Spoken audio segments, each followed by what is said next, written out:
آج عصر کے بعد مرشد گرامی کا حکم ہوا کہ میں ہی کچھ بولوں.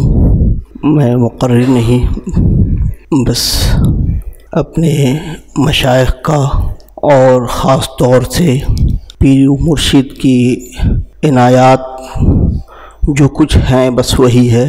نہ ہی کوئی علمی مطالعہ ہے اور نہ ہی زبان و بیان ہے. اللہ رب العزت ہم تمام لوگوں کو مشائخ کی نسبتوں سے مالا مال فرمائے اور اسی نسبت پر قیامت کے دن ہمارا حشر فرمائے. آج عصر کی محفل میں مرشد گرامی نے کئی اہم قیمتی باتیں ہم سب لوگوں کے سامنے کی. ان میں سے ایک بات یہ بھی تھی کہ ہر آدمی کے پاس کبر ہوتا ہے اور اللہ کے رسول صلی اللہ علیہ وسلم نے ارشاد فرمایا لا يدخل جنہ من کان فی قلبہ ذرۃ من کبر. جنت میں وہ شخص نہیں جائے گا جس کے دل میں رائی سے بھی کم درجے کا کبر موجود ہو. جنت میں نہیں جائے گا، یہ رسول اللہ کہہ رہے ہیں. اب صحابی اس حدیث کے راوی حضرت عبداللہ بن مسعود ہیں. انہوں نے یا کسی دوسرے صحابی نے سرکار سے دریافت کیا کہ ہم سب لوگ جو ہے ایسے ہیں جو اچھا کپڑا پہننا چاہتے ہیں، اچھے لباس میں رہنا چاہتے ہیں، ان کے جوتے، ان کے نالین سب اچھے ہوں. یا رسول اللہ ہم میں سے کون ایسا شخص ہے جو کبر سے بری ہو جائے گا؟ تو اللہ کے رسول صلی اللہ علیہ وسلم نے فرمایا کہ پہلے جو انہوں نے دلیلیں دی تھی اس کا جواب دیا کہ اچھا کپڑا پہننا، اچھے لباس کو زیبتن کرنا یہ کوئی عیب کی بات نہیں ہے.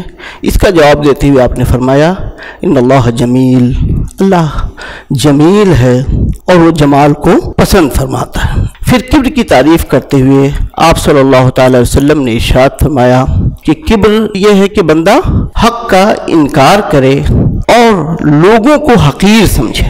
لوگوں کو حقیر سمجھے یہ ایسا مرض ہے کہ اس کبر تھوڑا سا بڑا وسیع نام ہے. اس کا آخری درجہ جو ہوتا ہے وہ غل بھی کہلاتا ہے، حب جاہ بھی ہے. تو یہ جو ساری جو چیزیں ہیں کہ کبر دل سے نکلے گا کیسے؟ جب بھی ہم کسی فن میں ماہر ہوتے ہیں تو ہم اگلے بندے کو اپنے سے حقیر سمجھنے لگتے ہیں. اور اللہ کے رسول صلی اللہ علیہ وسلم کے فرمان کے مطابق جنت میں وہ شخص جائے گا ہی نہیں جس کے دل میں کبر ہو. تو جب تک کبر کی دھلائی نہیں ہو جائے گی، حشر کے دن کبر دلوں سے نکال نہیں دیا جائے گا، تب تک بندہ جنت میں نہیں جائے گا. اور اگر جس کو اسی دنیا میں جنت کا مزہ لینا ہو، جنتیوں کی طرح زندگی گزارنی ہو، تو واضح ہو گیا کہ اگر آج ہی وہ کبر سے اپنے ہاتھ دھو ڈالے اور کبر اس کے دل سے نکل جائے تو وہ اس دنیا میں رہ کر بھی جنتیوں کی طرح زندگی گزارنے لگے گا. اب یہ ہوگا کیسے؟ بہت بڑا سوال یہ ہے کہ یہ آخر ہوگا کیسے؟ صوفیہ کے ہاں، مشائخ کے ہاں بہت زیادہ اس پر گفتگو کی جاتی ہے، ان کی مجالس میں اس پر کافی ترکیز کیا جاتا ہے. اس کے نکلنے کی بہت آسانی کے ساتھ جو چیز ہے کہ حدیث اور اسی کو حضور نے فرمایا کہ من تواضع للہ رفعہ اللہ، جو اللہ کے لیے تواضع اختیار کرے وہ اس کو اللہ تعالی بلند کرتا ہے. تو جنت میں جانے کے لیے گویا کہ تواضع اختیار کرنا ضروری ہے، اور تواضع اختیار کرنے کا در جو ہے وہ شیخ کا در ہوتا ہے، شیخ کا دروازہ ہوتا ہے، گرو کا در ہوتا ہے. کہ انسان کہیں بھی ہے کچھ نہ کچھ تکبر اس کے اندر آ جاتا ہے، کوئی نہ کوئی چیز خوبی آتی ہے تو اس کے اندر کہیں نہ کہیں سے شیطان اس کو دھوکہ دے دیتا ہے، کسی وسوسہ میں پریشان کر دیتا ہے. لیکن جیسے ہی اپنے شیخ کی بارگاہ میں پہنچتا ہے اس کا غرور سر جھک جاتا ہے. یہیں سے آسانی کے ساتھ وہ اپنے دل سے کبر کو دور کر سکتا ہے. یہ بہت ہی آسان نسخہ ہے. قدیم مشائخ کے ہاں الگ الگ طریقے تھے، لیکن میں فخر کروں اور تحدیث نعمت کے طور پر یہ بیان کروں کہ عبدالوہاب شعرانی رحمۃ اللہ علیہ نے فرمایا تھا، میں اس کو پہلے بیان کر دوں تب جا کے ہماری بات کمپلیٹ ہوگی۔ انہوں نے اپنے شیخ کے بارگاہ میں جب وہ پہنچے تھے تو پہنچنے کے بعد بیعت وغیرہ لمبا واقعہ ہے، اس کو شارٹ کر کے 2-3 چلے انہوں نے تلقین پہ گزارے، 2-3 چلے اپنے تلقین پہ گزارے۔ تو اس کے بعد میں وہ فرماتے ہیں کہ اللہ رب العزت نے ہمارے قلب پہ وہ علوم نازل فرمایا جو برسہ برس حاصل کرنے والا علم اس کے سامنے ایک ذرہ کا معلوم ہوتا تھا، ایک ادنا تھا معلوم ہوتا۔ صرف چند مہینے گزرے شیخ کی صحبت اور ان کے دیے ہوئے چند کلمات کے ورد میں، تو یہ حالت ہوئی ہماری کہ وہ علوم ہمارے سامنے بالکل ذرہ برابر محسوس ہونے لگا۔ ہمارے شیخ فرماتے ہیں کہ تصوف بھی بڑھتا رہتا ہے، اس کے تجربات بھی بڑھتے رہتے ہیں۔ پہلے والوں کے تجربے کچھ ہوتے تھے، پھر اس کے بعد میں آیا تو اپ گریڈ ہوتا ہے نا، جیسے ہم لوگ پہلے گھوڑے سے سواری کرتے تھے، اب جو ہے فلائٹ سے سواری کرتے ہیں۔ اسی طرح سے تصوف کے علوم کم سے کم تدریس اور تعلیم کے حدود میں تو بہت بڑھتا ہے، ایسا کوئی مطلب اس میں کوئی شک ہی نہیں ہے۔ اسی بڑھے ہوئی بات کو میں وضاحت کروں کہ یہاں تو حال یہ ہے کہ نہ کوئی ورد دیا جاتا ہے، نہ کچھ پڑھانے کے لیے اور پڑھنے کے لیے کچھ کہا جاتا ہے، بلکہ صرف اپنی نظروں کی ایک چوٹ سے وہ سلوک طے کرا دیے جاتے ہیں جو برسہ برس لوگوں کے مجاہدات کے ذریعے کرائے جاتے تھے کہ جس کا جیسا ظرف ہوتا ہے ویسا لے لیتا ہے۔ یہ لفظ کی پھر میں وضاحت کروں، اس کا یہ مطلب نہیں یہ ظہور کے اعتبار سے ہے، ہر ظرف کو بھر دیا جاتا ہے۔ اللہ جس سے جو چاہتا ہے ظاہر کراتا ہے، وہ الگ مسئلہ ہے، ورنہ تو یہاں ہر ظرف کو بھر دیا جاتا ہے۔ یہ نہیں کہ جس کا جتنا ظرف ہوتا ہے اتنا لیتا ہے، یہ تو پھر نقص ہے۔ جب دینے والا دینے پہ تیار ہے اور لینے والا مانگتا ہے، مانگنے کے لیے آیا ہی ہے، تو پھر لینے اور دینے میں جب کوئی فصل ہی نہیں ہے تو مسئلہ یہ کہاں ہوگا کہ کس کا کم ہے اور کس کا زیادہ ہے۔ تو یہ علوم جو صوفیہ کے ہاں تھے اس کو ایک نئے رنگ اور نئے آہنگ میں، اب ہم لوگ یہاں پڑھتے لکھتے رہتے ہیں، لوگ سوچتے ہیں ان لوگوں کو کچھ بھی نہیں آتا ہے، ارے یہ تو ہوش میں رکھا ہے انہوں نے، یہ ان کا کمال ہے کہ جو ہے ہم لوگوں کو علم ظاہر کے لبادے میں، تحقیق کے آر میں، تحقیق کے طرز پر رکھ کر کے تصوف اور علوم کی خدمات کرا رہے ہیں۔ اللہ رب العزت ہم تمام لوگوں کو صوفیہ کے در کا غلام بنائے۔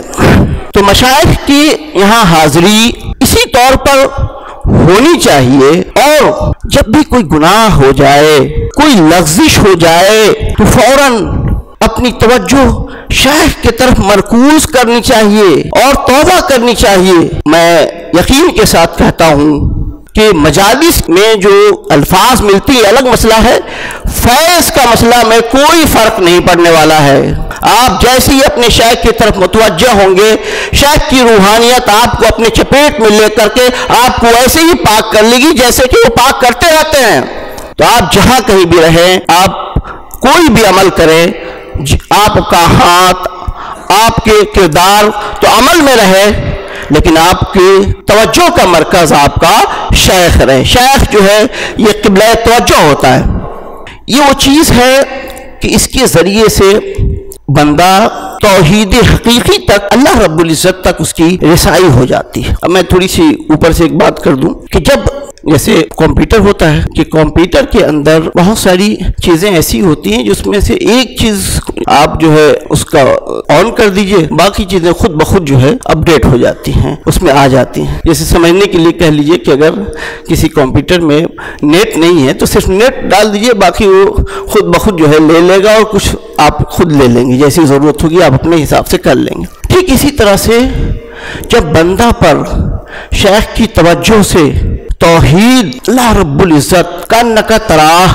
کی کیفیت طاری ہو جاتی ہے تو اپنے ظرف کے اعتبار سے وہ علوم جو اسے ضرورت ہوتی ہے وہ حاصل ہو جاتی ہے، اور وہ بیان کے اور عمل کے پوزیشن میں آ جاتی ہے۔ تو یہ مشائخ کی مجلسوں میں بیٹھنے والے لوگ، مشائخ کی در پہ رہنے والے لوگ، یہ کوئی کم نہیں ہوتے ہیں، بس یہ ہے کہ اللہ تعالیٰ جس سے جو اتنا ظاہر کرے وہ الگ مسئلہ ہے۔ اس لیے ہم لوگوں کو چاہیے کہ ہمیشہ اپنی توجہ شیخ پر اور ان کے فرمودات پر اور ان کے عمل پر اور جو کچھ انہوں نے کہا ہے اس پہ عمل کرنے کی کوشش کرنی چاہیے، تاکہ آسانی کے ساتھ ہم شریعت کے اعتبار سے بھی کامل ہو سکیں اور اس کے ساتھ ساتھ دنیاوی معاملات میں بھی ہمیں کوئی پریشانی اور دقت نہ ہو سکے۔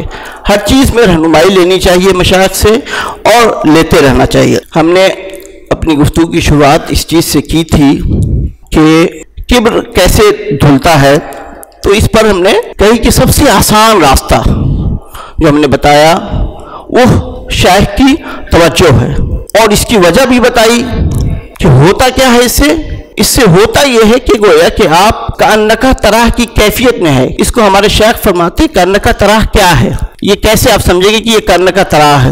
اس کو آج زبان میں سمجھاتے ہیں، جیسے مثال کے طور پر آپ کے چاروں طرف کیمرے لگا دیے گئے ہیں اور آپ کو معلوم بھی ہو کہ آپ کیمرے کے انڈر میں ہیں، کبھی غفلت بھی ہو جائے تو کیمرے پہ نظر پڑ جائے گی تو فوراً الرٹ ہو جائیں گے اور اپنی غلطیوں کو سدھاریں گے۔